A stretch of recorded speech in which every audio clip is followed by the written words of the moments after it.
내 나이 70을 넘긴 박선영이라 합니다. 지금부터 제가 하려는 이야기는 제 금쪽 같은 아들놈의 인생을 송두리째 갉아먹은 악마 같은 인간, 바로 제 전 며느리였던 윤세아에 대한 것입니다. 그 해맑은 미소 뒤에 얼마나 시커먼 속내가 숨겨져 있었는지 지금도 그 생각만 하면 치가 떨립니다. 우리 아들 지훈이는 참 반듯하고 착한 녀석이었습니다. 시골에서 남편과 소 몇 마리 키우고 농사 지으며 빠듯하게 살았지만 아들 하나 딸 하나 낳아 남부럽지 않게 키웠습니다. 특히 지훈이는 어려서부터 속 한번 썩이지 않고 듬직하니 커주어 우리 집안의 기둥이나 다름없었지요. 그날도 생생합니다. 지훈이가 대학을 졸업하고 번듯한 증권회사에 첫 출근하던 날이었어요. 말쑥하게 정장을 차려입은 아들 모습이 어찌나 대견하고 멋있던지. 이야, 우리 아들 이제 증권맨 다 됐네. 정장 입은 게 모델 저리 가라인데. 제가 호들갑을 떨자 옆에 있던 딸 하나가 오빠 넥타이를 매주겠다며 나섰습니다. 오빠 넥타이는 내가 매줄게. 와, 진짜 멋있다. 내가 친구들한테 우리 오빠 증권회사 취업했다고 얼마나 자랑했는지 몰라. 첫 월급 타면 한턱 쏘는 거 알지? 지훈이는 쑥스러워하면서도 기분 좋은 미소를 감추지 못하고 집을 나섰습니다. 그 후로 누구보다 성실하게 직장 생활을 했어요. 그런데 아들이 취업한 지 얼마 되지 않았을 때였습니다. 하루는 어떤 아가씨를 불쑥 집에 데리고 와서는 저와 남편 앞에 무릎을 꿇는 것이었습니다. 어머니, 아버지, 저 이 사람이랑 결혼하겠습니다. 이 사람 뱃속에 제 아이가 있어요. 당시 만나던 여자친구였던 윤세아라는 아이였습니다. 이제 막 사회생활 시작한 아들이 덜컥 임신을 시켰다는 말에 저와 남편은 하늘이 무너지는 줄 알았습니다. 걱정이 태산 같았지요. 하지만 예비 며느리 될 세아도 어린이집 보육교사로 일하고 있었고 아들도 탄탄한 직장에 다니니 둘이 열심히만 살면 괜찮을 거라 애써 마음을 다잡았습니다. 그렇게 지훈이 나이 26 세아가 23세 결혼식을 올렸습니다. 나이가 너무 어린 것 아닌가 걱정했던 것과 달리 며느리 세아는 참으로 싹싹하고 애교가 많았습니다. 하루는 우리 부부가 밭일을 하고 있는데 멀리서 세아가 몸빼 바지를 입고 머리에 수건을 두른 채 광주리를 이고 엉덩이를 실룩거리며 걸어오는 겁니다. 아버님, 어머님, 새참 드세요. 아니, 네가 이런 걸 다 할 줄 아느냐. 안 그래도 집에 가서 점심 먹으려던 참인데. 에이, 집까지 가시면 시간도 오래 걸리잖아요. 솜씨는 없지만 두부김치랑 콩국수 좀 해왔어요. 드셔보세요. 아참 새참에 막걸리가 빠질 수 없죠. 우리 아버님이 제일 좋아하시는 걸로요. 남편은 입이 귀에 걸려 껄껄 웃음을 터뜨렸습니다. 허허, 역시 우리 며느리가 내 속을 아는구먼. 밭일하다 마시는 막걸리 한 사발이면 피로가 싹 가시지. 세아는 그런 아이였습니다. 시골 생활이 낯설 법도 한데 제가 소염을 주는 것을 보고는 자기도 해보겠다며 딸 하나 서고 밭에서 상추 따는 것도 재미있다며 종알거렸습니다. 저는 그런 세아를 친딸처럼 여기며 예뻐했습니다. 몇 달 후 세아는 일란성 쌍둥이로 아들 도윤이와 딸 서현이를 낳았습니다. 손주가 하나도 아니고 둘이나 한꺼번에 생기니 기쁨도 2배였습니다. 우리 딸 하나도 조카들을 어찌나 예뻐하는지 필요한 건 뭐든 다 사주겠다며 팔을 걷어붙였습니다. 세아는 아이들이 태어난 후에도 자주 저희 집에 찾아와 집안일을 돕고 김장철에는 제가 말하기도 전에 돼지고기까지 사들고 와서 함께 김치를 담갔습니다. 수육 한 점에 겉절이를 돌돌 말아 제 입에 먼저 넣어주며 어머님이 오늘 1등 공신이니 제일 먼저 드셔야죠 하던 살가운 아이였습니다. 딸 하나가 결혼할 때도 자기가 먼저 해봤다며 발벗고 나서서 도와주었지요. 그렇게 세아는 아이들도 잘 키우고 시부모에게도 잘하며 남편 지훈이와도 알콩달콩 행복하게 사는 듯 보였습니다. 저 역시 싹싹한 며느리와 예쁜 손주들 덕분에 매일매일이 봄날 같았습니다.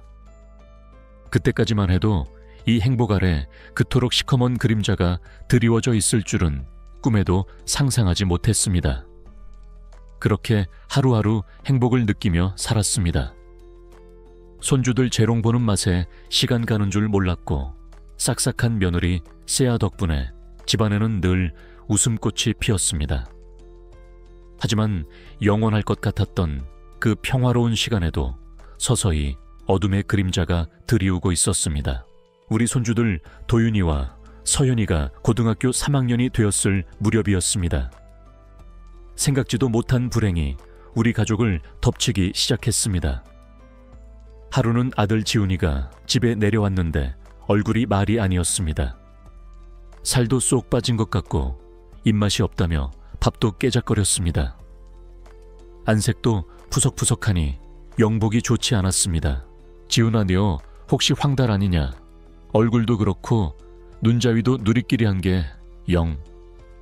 아휴, 어머니도 참 요즘 회사 일이 바빠서 술을 좀 많이 마시고 피곤해서 그래요. 예전엔 이 정도는 끄떡없었는데 저도 이제 나이를 먹나 봐요. 아무리 일이 중요해도 그렇지 술 좀 줄여야 한다. 너 그러다 몸 상하면 어쩌려고 그래. 괜찮아요, 어머니. 우리 애들 대학도 보내고 결혼도 시키려면 돈 벌 수 있을 때 바짝 벌어야죠. 아들은 대수롭지 않게 말했지만 그 이후에도 상태는 점점 더 안 좋아 보였습니다. 그럴 때마다 저는 아들에게 병원 좀 가보라고 신신당부를 했지만 아들은 바쁘다는 핑계로 차일피일 미루기만 했습니다. 그러던 어느 날 유난히 꿈자리가 사나운 날이었습니다. 아니나 다를까 저녁 무렵 아들에게서 전화가 걸려왔습니다. 지훈이의 목소리는 잔뜩 잠겨 있었고 울음을 억지로 참고 있는 듯 했습니다. 어머니, 식사하셨어요? 먹었다. 근데 너 목소리가 왜 그러냐? 혹시 무슨 일 있니? 아들은 한동안 아무 말 없이 흐느끼기만 했습니다. 제 가슴은 철렁 내려앉았습니다. 너 지금 우는 거냐? 지훈아, 무슨 일이야? 대체 무슨 일이냐고. 그러자 아들은 서럽게 울음을 터뜨리며 말했습니다. 어머니, 저 병원에 갔는데 몸이 많이 안 좋대요. 강영화 말이래요. 청천벽력 같은 소리였습니다. 강영화 말기라니 어려서부터 워낙 몸이 튼튼했던 아이라 이런 병에 걸릴 거라고는 상상도 못했습니다. 저와 남편은 그 자리에 주저앉아 한참을 울었습니다. 그 후로 저는 종종 서울에 올라가 아들 병원에도 같이 가고 몸에 좋다는 음식들을 바리바리 싸다 날랐습니다. 시골집과 서울을 오가는 것이 쉽지는 않았지만 그래도 며느리 세아가 옆에서 잘 돌봐줄 거라고 철석같이 믿었습니다. 세아야, 네가 고생이 많다. 내가 네 계좌로 500만 원 보냈다. 이걸로 우리 지훈이 몸에 좋은 것 좀 잘 해주고 네가 옆에서 잘 좀 보살펴 주렴. 내가 곁에 있어 주지 못해 미안한데 너라도 옆에 있어 주니 참 다행이다. 전화기 너머로 세아는 훌쩍이며 대답했습니다. 어머님, 걱정 마세요. 제가 지훈 씨 옆에서 잘 간호할게요. 꼭 다시 건강해질 수 있도록 제가 정말 노력할게요. 저는 며느리의 그 말을 굳게 믿었고 아들을 잘 부탁한다고 몇 번이나 당부했습니다. 하지만 그때 보내준 그 500만 원이 더 큰 불행의 씨앗이 될 줄은 꿈에도 몰랐습니다. 그 일이 있고 한 달도 채 되지 않았을 때였습니다. 갑자기 세아에게서 연락이 왔습니다. 어머님, 저 이런 말씀 드려도 될지 모르겠는데 이번에 저희 오빠가 사고로 몸을 크게 다쳐서 병원비가 많이 필요하게 됐어요. 어머님도 아시겠지만 저희 오빠 형편이 많이 어렵잖아요. 혹시 어머님이 3천만 원만 빌려주시면 안 될까요? 뭐 3천만 원이라고 솔직히 그 말을 듣는 순간 여태껏 그만한 돈도 안 모으고 뭐 했나 싶었지만 아픈 아들을 돌보느라 고생하는 며느리 기분을 상하게 할까봐 차마 묻지는 못했습니다. 세아는 이어 말했습니다. 저희가 대출이라도 받으려면 받을 수 있는데 그럼 이자도 나가고 그렇잖아요.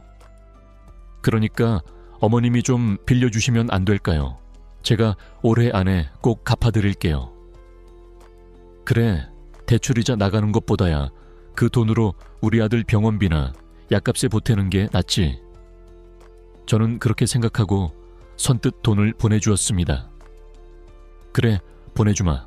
그나저나 우리 아들도 저렇게 누워있고 너희 오빠도 그렇다니 내 마음이 참 아프겠구나. 어쩔 수 없죠. 이게 다 제가 감당해야 할 운명인가 봐요. 어머님 정말 감사해요. 약속 꼭 지킬게요. 그런데 세아가 3천만 원을 빌려간 지 얼마 되지 않아 또다시 연락해서는 아이들 대학 등록금 이야기를 꺼냈습니다. 어머님, 저희 도윤이랑 서현이 이번에 대학 들어가는데 등록금이랑 이것저것 돈 나갈 때가 좀 많네요. 쌍둥이라 그런지 뭐든지 다 2배로 들어가서 너무 힘들어요. 대놓고 돈을 달라는 말은 아니었지만 누가 들어도 돈을 부탁하는 말이었습니다. 저는 또다시 손주들 대학 등록금이라니 안 내줄 수가 없어 돈을 붙여주었습니다. 그래, 애들 등록금이 얼만데 그 정도는 우리가 해줘야지. 사실 며느리가 갑자기 자꾸 돈 이야기를 하니 좀 당황스럽긴 했습니다. 하지만 저도 눈치가 있는 편이라 며느리가 이런저런 핑계를 대고는 있지만 아무래도 저한테 말 못할 무슨 사정이 있는 것 같다는 생각이 들었습니다. 그동안 우리에게 했던 것도 있고 무엇보다 아픈 내 아들 바로 옆에서 돌보고 있는 사람이니 그만한 사정이 있을 거라고 애써 이해하려 했습니다. 그러나 제 걱정은 다른 곳에서 시작되고 있었습니다. 하루는 아들 상태가 너무 걱정되어 영상 통화를 걸었는데 아들이 컵라면 국물에 밥을 말아먹고 있는 것이었습니다. 지훈아, 너 지금 컵라면 먹고 있는 거냐? 아픈 애가 무슨 컵라면이야? 이럴 때일수록 더 잘 챙겨 먹어야지. 세아는 밥도 안 챙겨주고 뭐 한대. 아, 애들 엄마는 오늘 주말이라 약속 있어서 잠깐 나갔어요. 그리고 컵라면은 제가 먹고 싶어서 먹는 거예요. 아프다고 맨날 건강식만 챙겨 먹었더니 가끔 이런 것도 당기더라고요. 아들은 그렇게 말했지만 원래 라면을 즐겨 먹는 애도 아니었고 아픈 몸에 굳이 라면을 찾아 먹는다는 게 이해가 되지 않았습니다. 그 후로도 아들과 영상통화를 할 때마다 아들의 안색은 점점 더 안 좋아 보였습니다. 뭔가 이상했습니다. 며느리가 살갑게 아들을 챙기고 있을 거라 믿었지만 아들의 모습은 전혀 그렇지 않았습니다. 결국 저는 너무 걱정되는 마음에 기어이 보따리를 싸서 서울 아들 집으로 향했습니다. 초인종을 눌렀지만 아무런 대답이 없었습니다. 한참을 기다려도 인기척이 없자 저는 아들에게 전화해 현관 비밀번호를 알아내 집 안으로 들어갔습니다. 집 안은 그야말로 난장판이었습니다. 아들은 또 며느리가 외출했다며 혼자 침대에 힘없이 누워 있었습니다. 그리고 제가 부엌으로 들어섰을 때 저는 그만할 말을 잃고 말았습니다. 아들이 제대로 된 음식을 먹고 있을 거라는 제 기대는 산산조각 났습니다. 부엌 싱크대에는 먹다 남은 인스턴트 음식 용기들이 쌓여 있었고 냉장고를 열어보니 제가 보내준 반찬과 김치는 온데간데 없고 유통기한이 지난 빵과 우유 같은 것들만 뒹굴고 있었습니다. 밥솥에는 밥 한 톨 없었습니다. 지훈아, 이게 다 뭐냐? 내가 보내준 반찬이랑 김치 다 어디 갔어? 내 엄마가 밥도 안 해놓고 국도 안 끓여놨니? 집안 꼴이 이게 다 뭐고? 아들은 제 질문에 아무 대답도 하지 않고 그저 어두운 표정으로 고개만 떨굴 뿐이었습니다. 세아에게 전화를 걸었지만 받지 않았습니다. 그날 저는 난장판이 된 집안을 대강 치우고 무거운 마음으로 아들 집을 나섰습니다. 그리고 서울에 사는 딸 하나에게 연락해 오늘 있었던 일에 대해 털어놓았습니다. 무언가 아주 크게 잘못되어 가고 있다는 불길한 예감이 제 온몸을 휘감았습니다. 아들 집에서 나온 저는 곧장 딸 하나에게 전화를 걸었습니다. 목소리가 절로 떨려 나왔습니다. 하나야, 아무래도 네 오빠 집에 뭔가 큰일이 있는 것 같다. 내가 아무리 물어봐도 지훈이 걔가 입을 꾹 다물고 대답을 안 해. 오늘 가보니까 아주 집안이 난리도 아니야. 청소도 안 하는지 거실은 먼지투성이고 주방은 쓰레기장에 분리수거도 하나도 안 돼 있더라. 내가 해준 반찬들은 다 버린 것 같고 도대체 무슨 일이 있는 건지 말을 안 해주니 답답해 죽겠다. 이걸 어쩌면 좋니? 수화기 너머로 하나 역시 심각한 목소리로 대답했습니다. 엄마 말 들어보니까 진짜 뭔가 있는 것 같은데요. 오빠가 말을 안 하면 우리가 나서서 증거라도 잡아야 하지 않겠어요. 요새 집안에 몰래 소형 카메라 같은 거 설치하는 사람들도 있다고 하더라고요. 우리도 그거 달아서 무슨 일이 있는 건지 한번 관찰해봐요. 뭐 그런 것도 다 있단 말이냐. 그러다 나중에 들키면 어쩌려고. 엄마, 요즘 나오는 소형 카메라는 단추보다도 더 작대요. 의심도 못하니까 걱정하지 마세요. 그날 저는 딸과 함께 용산 전자상가라는 곳에 가서 아주 작은 소형 카메라를 샀습니다. 그리고 며칠 뒤 다시 아들 집으로 가 지훈이가 잠시 잠든 틈을 타거실 한 구석 눈에 잘 띄지 않는 곳에 카메라를 설치했습니다. 심장이 미친 듯이 뛰었지만 이대로는 안 된다는 생각에 손을 떨며 겨우 일을 마쳤습니다. 아들에게 반찬이라도 해주고 가려고 시장을 봐서 음식을 만들고 있는데 현관문에서 띠리링 소리가 나더니 며느리 세아가 들어왔습니다. 술 냄새가 코를 훅 찔렀습니다. 얘, 너 지금 어디 갔다 오니? 내가 전화를 몇 통이나 했는데 받지도 않고.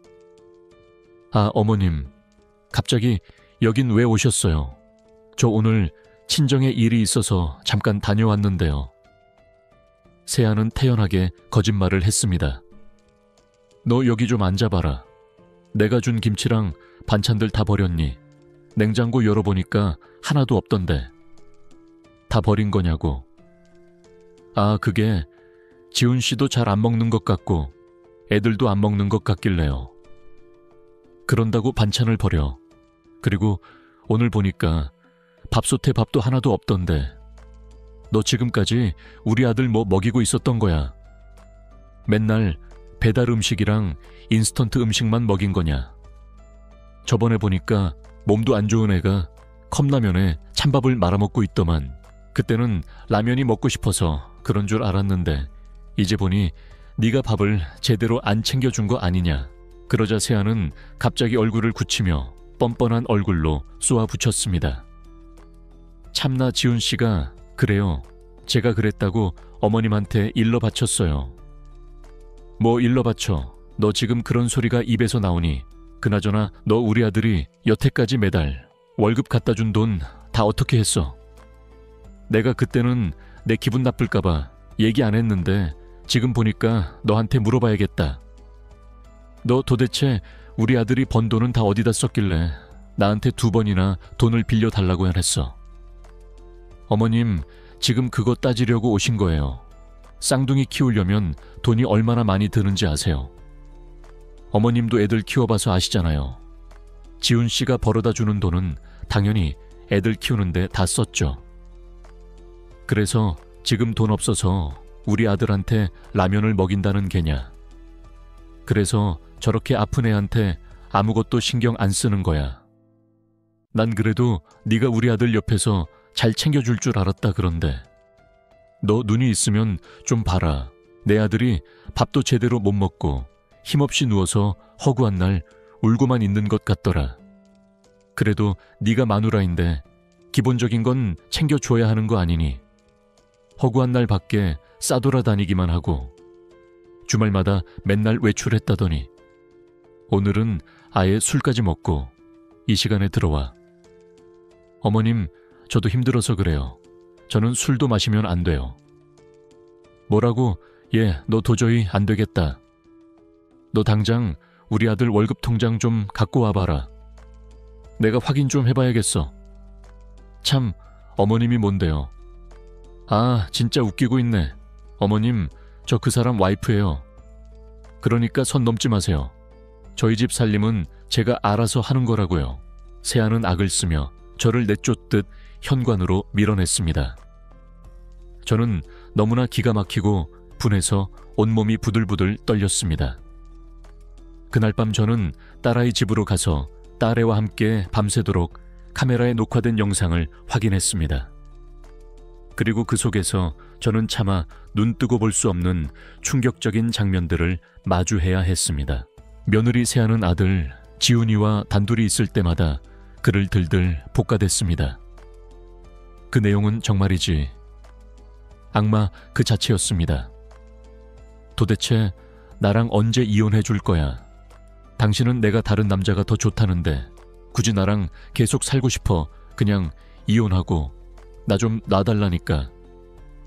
안 된다고 했잖아. 내가 도대체 몇 번을 얘기해. 지훈이의 힘없는 목소리가 들려왔습니다. 그러니까 왜 안 되는데 억울하면 그냥 이혼하고 그 사람한테 상간남 소송이라도 하든가. 당신 요즘 간통조회 폐지된 거 알지? 나 이혼해도 법적으로 아무 문제 없어. 그리고 상간남 소송 해봤자 위자료 3천만 원이면 된다고 하던데 뭘. 그러니까 그 위자료 받고 그냥 이혼해달라고. 어차피 우리 애들도 다 성인 됐잖아. 나 솔직히 예전부터 다른 남자 만나고 싶었는데 우리 애들 성인 될 때까지 내가 당신 참아주면서 산 거야. 알고 보니 며느리는 다른 남자와 이미 깊은 관계였고 아들은 그 사실을 알면서도 이혼을 해주지 않고 있었던 것입니다. 지훈이는 세아가 그렇게 막말을 하는데도 고개만 푹 숙이고 있었습니다. 나 이혼 못 해줘. 내가 누구 좋으라고 이혼을 해줘. 우리 이혼하면 우리 애들이 받을 상처는 생각도 안 해. 나 우리 애들한테 절대 그런 씻을 수 없는 상처 주고 싶지 않아. 애들이 슬퍼할까봐 나 강경화 말기라는 것도 얘기 안 하고 그냥 간이 조금 안 좋아서 쉬고 있는 거라고 얘기했는데 당신이 바람 피워서 이혼한다는 충격적인 얘기를 어떻게 해? 난 절대 그렇게 못해.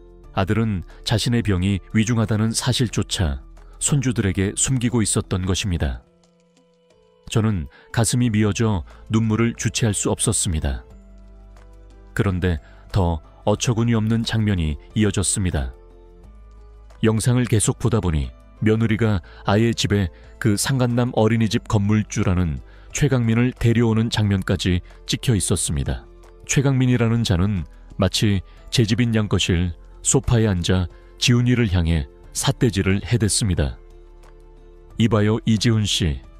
이러지 말고 우리 좋게 좋게 좀 합시다. 그냥 시원하게 이혼해주면 되잖아요. 당신 와이프가 당신이랑 살고 싶지 않다 하잖소. 그런데 왜 이렇게 억지로 잡아둡니까? 당신 그것도 문제 있는 거 아니에요? 무슨 집착증 같은 거 있는 거 아니냐고. 다 죽을 때 되니까 사람이 아주 똥고집만 세져가지고는. 내가 무슨 말을 하든 난 절대 이혼 못 해줘. 내가 죽는 한이 있어도 절대 못 해준다고. 이혼 소리가 우리 애들 귀에 들어가면 애들이 얼마나 상처받을지 생각도 안 해. 저는 정말 기가 막혀서 숨이 넘어가는 줄 알았습니다. 아픈 제 아들을 두고 바람을 피우는 것도 모자라 감히 집안에 상간남을 끌어들이다니. 이게 도대체 사람으로서 할 짓입니까? 저는 더 이상 참을 수가 없었습니다. 저는 그 영상을 더 이상 보고 있을 수가 없었습니다. 당장이라도 그 집으로 달려가 며느리 윤세아의 머리채를 잡고 흔들고 싶었지만 딸 하나가 저를 말렸습니다. 일단 증거를 더 모으고 손주들에게도 이 사실을 알려야 한다고요. 다음 날 저는 다시 아들 지훈이의 집으로 향했습니다. 마침 세아는 외출하고 없었고 아들 혼자 헬쑥한 얼굴로 누워 있었습니다. 저는 지훈이 앞에 주저앉아 울음을 터뜨렸습니다. 지훈아, 이 바보 같은 놈아, 내 마누라 바람 피우는 거 내가 다 알고 왔다. 그런 일이 있었으면 진작에 나한테 말하고 혼쭐을 내줬어야지. 왜 그걸 다 참고 살아? 그래서 네가 속병 걸린 거 아니냐? 왜 그걸 바보같이 참고 사느냐고. 하지만 아들은 여전히 고개만 숙인 채 아무 말도 하지 않았습니다.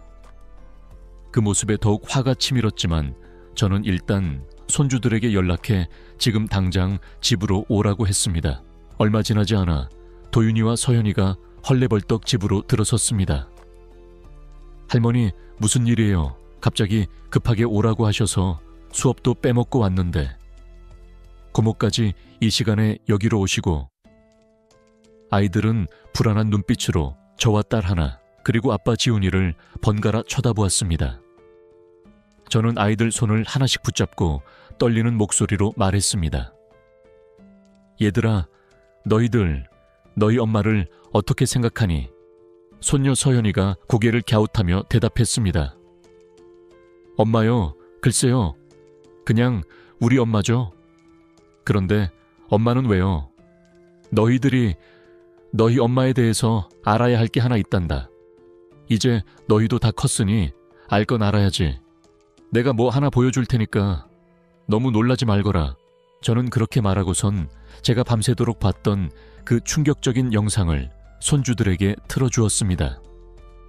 화면 속에서 자신들의 엄마가 아빠에게 막말을 퍼붓고 낯선 남자와 시시덕거리고 심지어 그 남자를 집에까지 끌어들여 아빠를 모욕하는 장면이 고스란히 흘러나왔습니다. 도윤이와 서현이는 처음에는 믿을 수 없다는 듯 화면을 멍하니 바라보더니 이내 둘 다 입을 틀어막고 놀라기 시작했습니다. 서현이는 끝내 울음을 터뜨리며 아빠에게 매달렸습니다. 아빠, 이게 도대체 뭐예요? 이게 뭐냐고요? 저 남자 도대체 누군데 우리 집에 들어와서 아빠한테 손가락질 하는 건데요. 그리고 아빠한테 막말하고 있는 저 사람. 진짜 우리 엄마 맞아요. 우리가 아는 그 엄마가 맞냐고요. 도윤이는 아무 말 없이 화면만 묵묵히 응시하며 눈물만 뚝뚝 흘리고 있었습니다. 그때 갑자기 도윤이가 무릎을 꿇었습니다. 아빠, 죄송해요. 우리가 공부하고 아르바이트 한다고 너무 신경을 못 썼던 것 같아요. 사실 저도 조금은 눈치채고 있었어요. 엄마가 최근 들어 평소랑 많이 다른 것 같아서 혹시 밖에서 이상한 짓을 하고 다니는 건 아닐까? 아빠 몰래 사고라도 치는 건 아닐까 의심했었어요. 그런데 그 이유가 바람일 거라고는 차마 생각 못했어요. 우리 엄마가 진짜 아빠 배신하고 다른 남자랑. 도윤이는 말을 잇지 못하고 흐느꼈습니다. 서현이도 울면서 소리쳤습니다. 그러니까요, 아빠 왜 이렇게 당하고만 있었어요? 우리가 자식들이잖아요. 이런 일이 있었으면 우리하고 상의를 했어야죠. 왜 아빠 혼자만 괴로워하면서 이러고 있었냐고요. 거실은 순식간에 눈물바다가 되었습니다. 하지만 저는 여기서 멈출 수 없었습니다.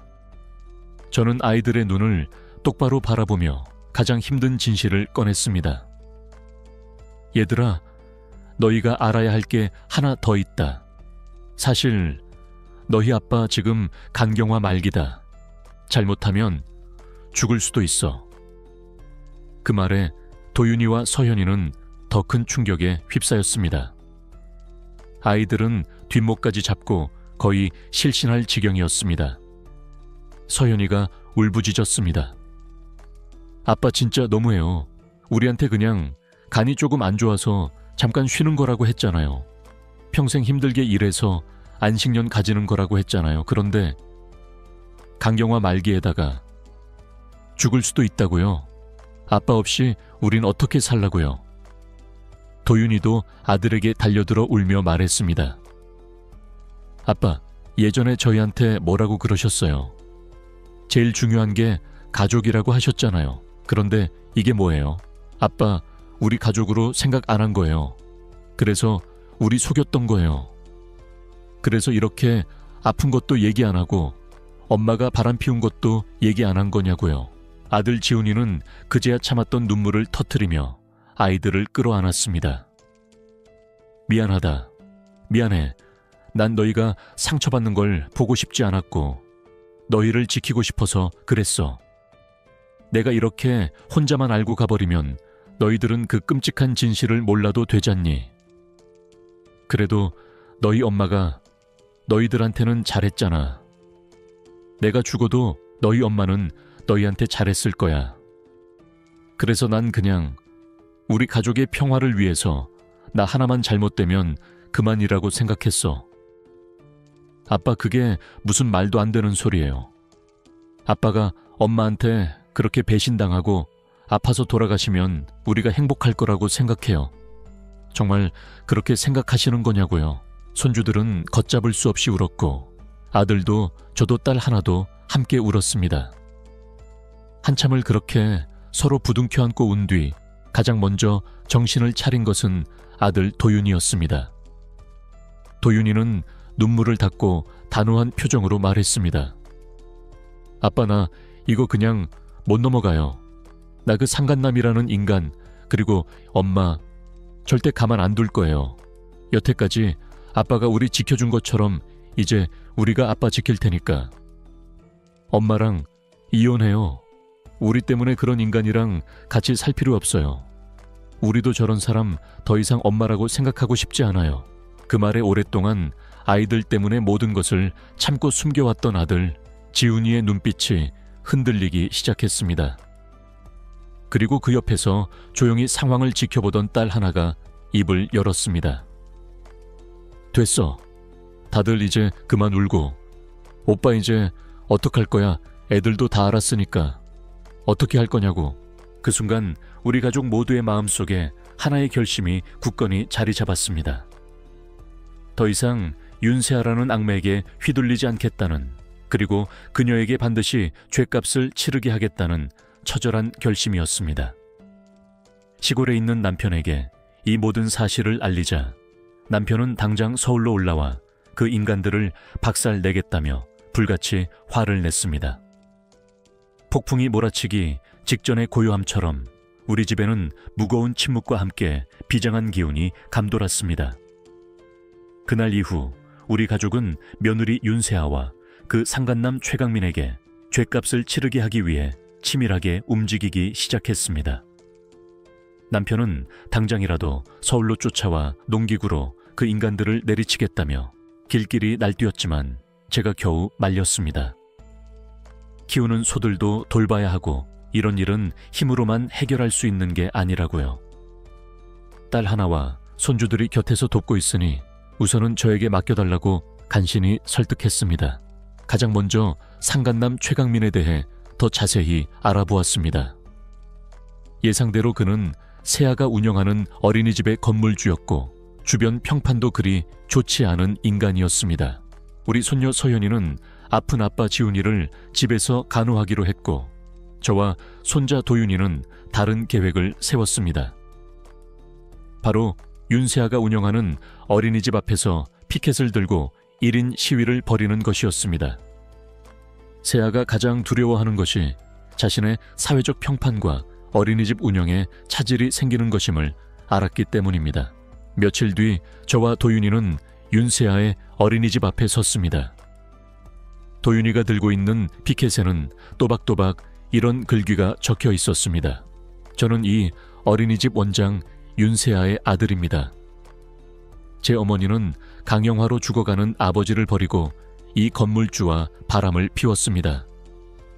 그것도 모자라 상간남을 집에까지 끌어들여 아버지의 마음을 갈기갈기 찢어 놓았습니다.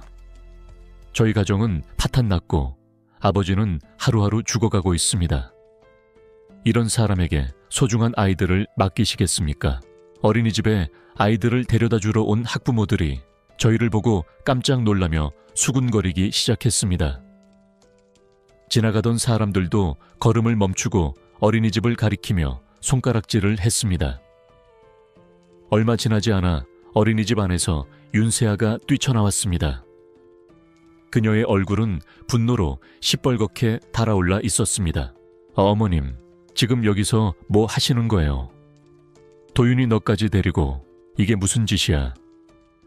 무슨 짓이긴 나가 저지른 추악한 짓거리를 만천에 까발리는 짓이지.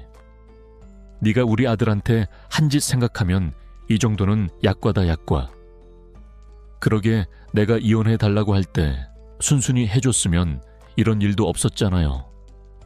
그 인간은 왜 이혼을 안 해줘서 이 사단을 만드냐고요. 저 당장 경찰에 신고할 거예요. 영업방해로. 세아는 악을 쓰며 소리쳤지만 저와 도윤이는 눈 하나 깜짝하지 않고 자리를 지켰습니다. 잠시 후 경찰이 도착해 저희를 연행하려 했지만 저희는 다음 날 또다시 같은 장소에 나타나 시위를 이어갔습니다. 학부모들 사이에서는 이미 소문이 파다하게 퍼져 웅성거리는 소리가 점점 커졌습니다. 어머님, 진짜 이러실 거예요. 사람들 다 쳐다보고 수근거려서 애들 상담도 못하겠단 말이에요. 어머님 때문에 저희 어린이집 망하면 책임지실 거예요. 어린이집이 망하든 말든 그게 나랑 무슨 상관이냐. 우리 아들은 지금 죽어가고 있는데 그깟 어린이집이 중요해. 그런 무서운 병은 우리 아들이 아니라 네가 걸렸어야 했는데 내가 그동안 너한테 잘해준 걸 생각하면 아주 화딱지가 나서 속이 다 뒤집어진다. 제가 소리치자 옆에 있던 도윤이가 차분하지만 단호한 목소리로 세아에게 말했습니다. 엄마, 지금 이게 뭐 하는 짓이냐고요. 그런 엄마가 아빠한테는 왜 그러셨는데요. 나 엄마가 아빠한테 한 짓 절대 용서 못해요. 엄마가 아무리 나랑 할머니 경찰에 신고한다고 해도 절대 물러나지 않을 거라고요. 우리가 며칠 동안 계속 시위를 이어가자 이번에는 그 상간남 최강민이라는 작가지 나타났습니다. 척 보기에도 거들먹거리는 태도가 영 마음에 들지 않았습니다. 이보세요들, 지금 뭐 하시는 겁니까? 여기 제 건물입니다. 왜 남의 건물 앞에서 행패를 부리고 난리예요? 아, 내 놈 얼굴 보니까 딱 알겠네. 네가 바로 내 며느리랑 붙어먹은 그 더러운 놈이구나. 너 오늘 아주 잘 걸렸다. 네가 감히 내 아들 집에까지 찾아가서 내 아들 가슴에 못을 박아 내 놈이 내 아들한테 무슨 짓을 했는지 내가 다 까발릴 거야. 이보세요. 사람들 이놈이 제 며느리랑 바람피운 상간남입니다. 개되지도 않아는 더러운 짓거리를 하는 놈이 바로 이놈이라고요. 제가 고래고래 소리를 지르자 최강민은 얼굴이 벌개져서는 어쩔 줄 몰라 했습니다. A씨, 창피하게 진짜 왜 이래요? 아휴, 재수없어 진짜. 그는 그렇게 욕을 짓거리며 뒤도 안 돌아보고 줄행랑을 쳐버렸습니다. 저와 손자가 이렇게 어린이집 앞에서 시위를 벌이는 동안 손녀 서연이는 집에서 아픈 아빠를 돌보며 또 다른 싸움을 준비하고 있었습니다. 서연이는 아기 엄마들이 많이 보는 인터넷 커뮤니티와 지역 맘카페 등의 엄마 윤세아와 상간남 최강민의 만행을 조목조목 정리한 글과 함께 우리가 확보한 영상의 일부를 편집해 올렸습니다. 반응은 폭발적이었습니다. 말도 안 돼. 그 어린이집 원장이랑 건물주랑 바람을 피웠다고. 심지어 남편이 암 투병 중인데. 어머, 세상에 저도 내년에 우리 애 그 어린이집 보내려고 상담까지 받았었는데 절대 보내면 안 되겠네요. 그런 파렴치한 원장한테 우리 아이들을 어떻게 맡겨요? 당장 고소해야 하는 거 아닌가요? 불륜 저지르는 것들은 죄다 잡아다가 사회에서 매장해야 한다니까. 남편이 죽어가는데 저런 짓을 하다니 악마도 저것보다는 착하겠다. 댓글은 순식간에 수백 수천 개가 달렸고 윤세아와 최강민을 욕하는 글로 인터넷이 도배되다시피 했습니다. 며느리가 운영하던 어린이집에는 학부모들의 항의 전화와 환불 요구가 빗발치기 시작했습니다. 이제 막 정의의 칼날이 그들의 목을 겨누기 시작한 것입니다. 온라인과 오프라인 양쪽에서 맹렬한 공격이 계속되자 며느리 윤세아는 더 이상 버티기 힘들었던 모양입니다. 시위를 시작한 지 일주일 정도 되었을 때 세아가 늦은 밤 아들 지훈이의 집으로 저와 가족들을 찾아왔습니다. 그녀는 초췌한 모습으로 우리 앞에 무릎을 꿇었습니다. 어머님, 아버님, 그리고 여보, 도윤아, 서연아, 내가 다 잘못했다. 내가 정말 죽을 죄를 지었어. 지금 인터넷에도 질 나쁜 어린이집 원장이라고 온통 소문나고 학부모들도 애들 못 보내겠다고 해서 어린이집은 완전히 망하게 생겼단 말이야. 내가 그 남자랑도 다 정리할게. 그러니까 제발 이번 한 번만 용서해주면 안 될까? 눈물을 뚝뚝 흘리며 애원하는 세아의 모습은 처량하기 짝이 없었지만 우리 가족 중 누구도 그녀의 말을 믿는 사람은 없었습니다. 아들 지훈이 대신 손자 도윤이가 차갑게 입을 열었습니다. 엄마, 용서받을 일이 따로 있지. 어떻게 그딴 짓을 해놓고 용서해달라는 말이 나와요. 엄마가 이렇게 무릎 꿇고 빌어봤자 그 진심을 믿는 사람 우리 가족 중에는 아무도 없어요. 아빠 엄마 말 듣지 말고 그냥 이혼해요. 요즘 이혼 가정이 얼마나 많은데 괜히 우리 때문에 저런 사람이랑 같이 살 필요 없어요. 우리도 저런 사람 더 이상 엄마라고 생각하고 싶지 않아요. 손녀 서연이도 단호하게 덧붙였습니다. 맞아요, 아빠. 여태까지 아빠가 우리 지켜준 것처럼 이젠 우리가 아빠 지킬 테니까 그냥 엄마랑 이혼하세요. 아이들의 그 말에 오랫동안 망설였던 아들 지훈이도 드디어 마음을 굳힌 듯 했습니다. 지훈이는 세아를 똑바로 바라보며 낮은 목소리로 그러나 그 어느 때보다 단호하게 말했습니다. 당신 그동안은 날 만만하게 생각해서 날 그렇게 모욕하고 짓밟았겠지. 당신 때문에 이미 우리 애들이 상처를 너무 많이 받았어. 더 이상 당신 같은 인간 밑에서 우리 애들을 살게 하고 싶지 않아. 그러니까 용서해달라고 하지 말고 그냥 이 집에서 당장 꺼져. 당신이 그렇게 원하던 대로 이혼해 줄 테니까 그놈이랑 가서 실컷 살아. 알겠어? 여보, 나 진짜 잘할게. 이번엔 진짜 실수였어. 내가 앞으로 당신 밥도 잘 챙겨주고 병간호도 정말 잘한다고 약속할게. 필요 없어. 너같이 끔찍한 인간이 나한테 무슨 짓을 할 줄 알고 내 옆에 계속 두겠어. 너랑 계속 같이 살 뺀 차라리 내가 그냥 혀 깨물고 죽는 게 나아. 그러니까 다신 용서해달라는 얘기도 하지 말고 우리 가족 눈앞에 나타나지도 마. 우리 애들한테 나쁜 물 들이지도 말고 그냥 그놈이랑 같이 사라져버리라고. 알겠어? 그 말을 끝으로 우리 가족은 세아를 집 밖으로 내쫓아 버렸습니다. 그 후 아들 지훈이는 결국 세아와 이혼했습니다.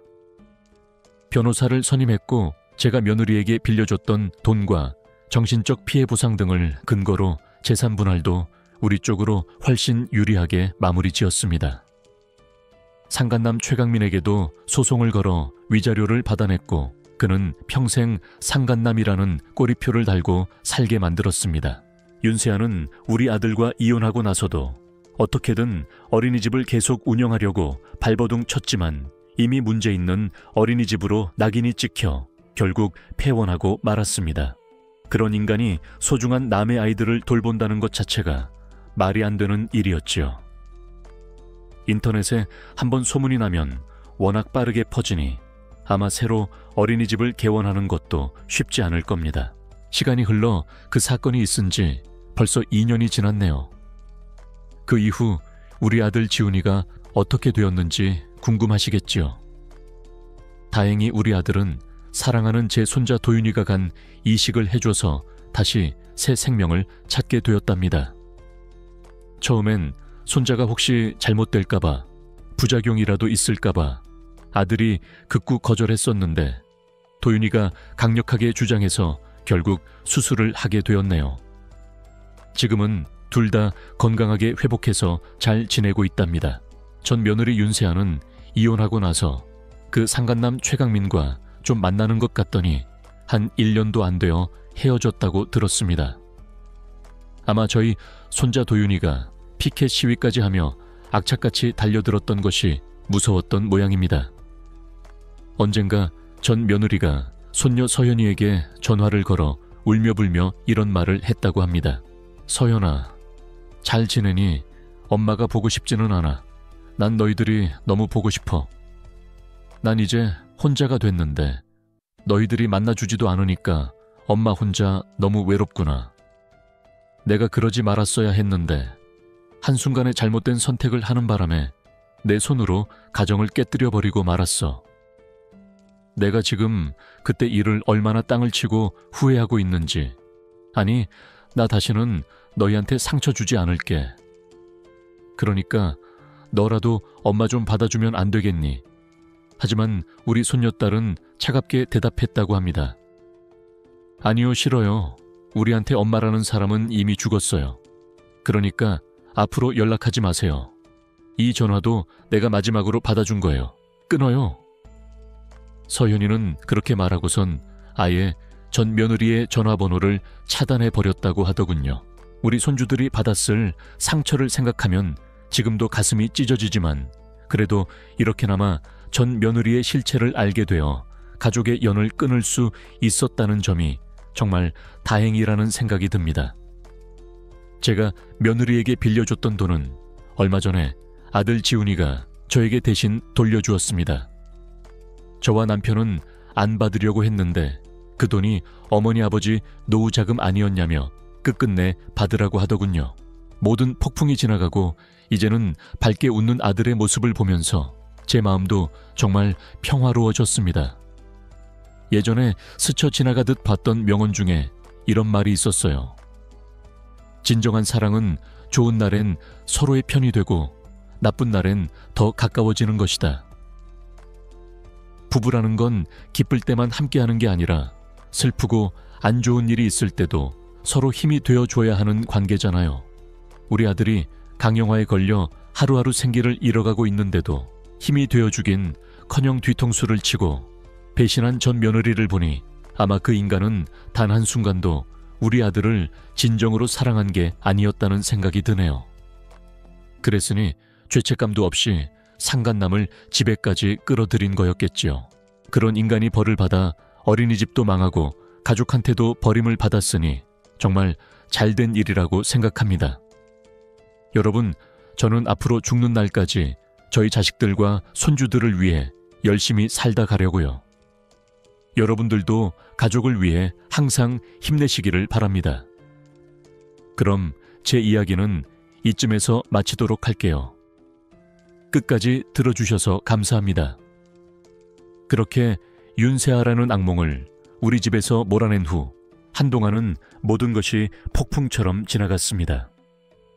아들 지훈이는 곧바로 이혼 소송을 진행했고 그 과정은 생각보다 길고 지리했습니다. 하지만 우리는 지치지 않았습니다. 제가 그간 며느리에게 건넸던 돈의 내역 아이들이 증언한 학대와 방임, 그리고 무엇보다 그 뻔뻔한 불륜의 증거들이 차고 넘쳤으니까요. 결국 법은 우리 편이었습니다. 지훈이는 윤세아와 완전히 갈라섰고 재산 분할 과정에서도 제가 빌려줬던 돈은 물론 정신적 피해 보상까지 두둑이 받아낼 수 있었습니다. 아들은 그 돈을 고스란히 저에게 돌려주며 어머니 아버지 노후 자금인데 제가 다시 채워드릴 수 있어서 정말 다행이에요. 라며 제 손을 꼭 잡았습니다. 그 따뜻한 온기에 그간의 서름이 눈 녹듯 사라지는 듯 했습니다. 상간남 최강민에 대한 소송도 승소로 끝났습니다. 그 인간 역시 위자료를 물어야 했고 동네에 파렴치한 인간으로 소문이 쫙 퍼져 더 이상 그곳에서 사업하기 어려워졌다고 들었습니다. 꼴 좋다 싶었지요. 남의 가정을 파탄낸 죄가 그리 가벼울 리 없으니까요. 하지만 가장 큰 싸움은 따로 있었습니다. 바로 아들 지훈이의 건강 문제였지요. 이혼과 소송으로 기력이 더 쇠한 아들의 간은 이미 회복 불가능한 상태에 이르렀습니다. 의사는 간 이식만이 유일한 희망이라고 했습니다. 그때 우리 손자 도윤이가 나섰습니다. 할머니, 아버지, 제가 할게요. 제가 아버지께 드릴게요. 20살간 넘은 손자의 그 말에 저는 가슴이 무너져 내리는 것 같았습니다. 아픈 아들을 살리자고 어찌 멀쩡한 손자 몸에 칼을 댄단 말입니까? 지훈이 역시 절대 안 된다, 내 인생이 있는데 어떻게 그런 위험한 일을 해? 라며 극구 반대했습니다. 그러나 도윤이는 확고했습니다. 아버지가 없으면 제 인생도 없어요.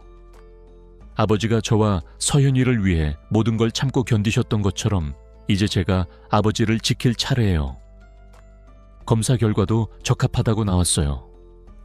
제발 허락해 주세요. 손자는 눈물로 호소했고 결국 지훈이도 저도 도윤이의 간절함을 꺾을 수 없었습니다. 수술 날짜가 잡히고 온 가족은 그날까지 매일 밤 기도하며 눈물로 지새웠습니다. 수술은 성공적이었습니다. 몇 번의 고비가 있었지만 지훈이와 도윤이 둘 다 굳센 의지로 잘 이겨내 주었습니다. 아들은 손자의 간 덕분에 죽음의 문턱에서 돌아와 새 생명을 얻었고 도윤이 역시 젊은 나이 덕분인지 빠르게 회복했습니다. 병실에서 마주 앉아 서로의 손을 잡고 말없이 눈물 흘리던 두 부자의 모습을 저는 평생 잊지 못할 겁니다. 그 후로 2년이라는 시간이 흘렀습니다.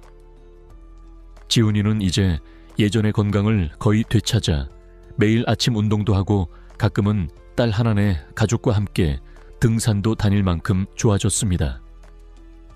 도윤이도 아무런 후유증 없이 건강하게 학교 생활을 잘하고 있고요. 윤세아는 어떻게 되었냐고요. 이혼 후 모든 것을 잃은 그녀는 한동안 그 상간남과 지내는 듯 하더니 얼마 못 가 헤어졌다고 합니다. 돈도 떨어지고 사회적으로도 매장당한 그녀를 그 상간남이 오래도록 곁에 둘 리 없었겠지요.